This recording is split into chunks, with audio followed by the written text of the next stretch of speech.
welcome back to my channel. I'm on a journey to achieve my financial goals and hopefully motivating you to achieve yours as well. So today we're just going to be doing a recap for the year of 2021, and we'll be able to see exactly what happened with our money this year and then also what type of progress we've made.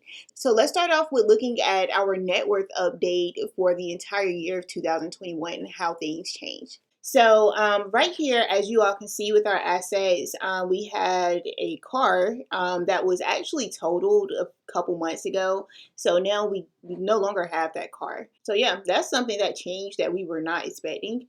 Our SUV that went up in value by about $125.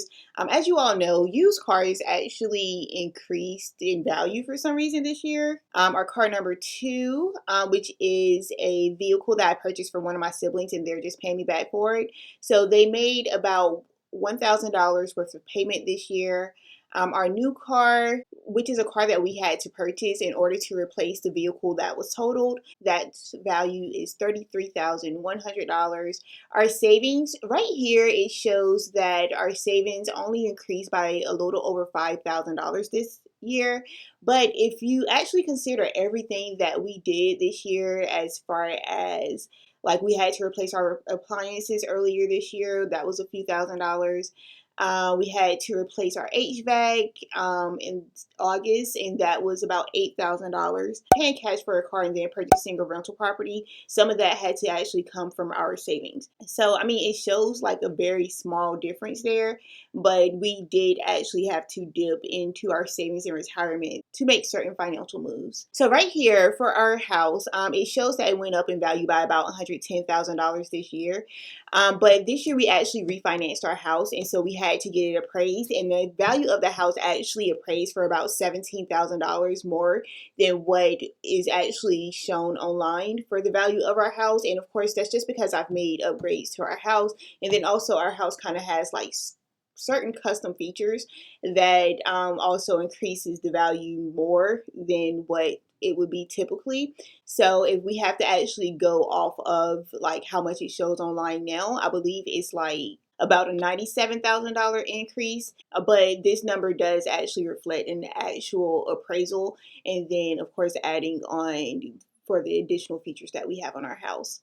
All right, so for our rental property. So we bought a rental property this year, and the value of that is $334,700. So our assets went from $249,000 to $724,000 this year. Our student loans, they did not change in balance at all this year, of course, because we didn't make any student loan payments. Our mortgage increased by about $101,000 this year because we did do a cashback refinance. So of course we did a cashback refinance just to purchase our rental property. We used the money as a down payment for our rental property.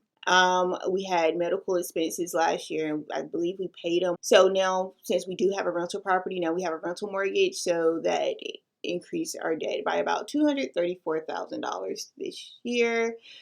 Now, our net worth has increased by $139,000 this year. So that's a big difference there. I mean, if you look at it, most of it came just from the value of our house increasing. But, you know, the housing market was pretty good this year. So, yeah, that is a big difference and an accomplishment. So some of the other things that we were able to do this year was one of the main things I can think of is that we restructured our money. So because with learning more even about financial independence, and you know the goal of financial independence is just to establish enough income from your investments to cover your living expenses. What I tried to do this year was put more money into our investments that's going to produce us an income. And of course, the income that you would receive from your investments is more so like a passive income. So what we did this year, of course, we purchased the rental property. So what that would do is, like, since we purchased a rental property, we're going to have rental income, which is the income from that investment. So what that would do is increase our monthly passive income by about $1,800. So that way we have additional money coming in each month besides just money that we would make from our jobs. And now our expenses with doing the cashback refinance, and then also even with purchasing a rental property, now we have a rental mortgage, our expenses did increase by about $1,600 this year. So with us making that money move of purchasing a rental property, that increases our passive income, and that actually has our passive income cover a greater percentage of our living expenses. So what this shows to me is before last year, if we were to quit our jobs, then we would only have about 13% of our living expenses covered.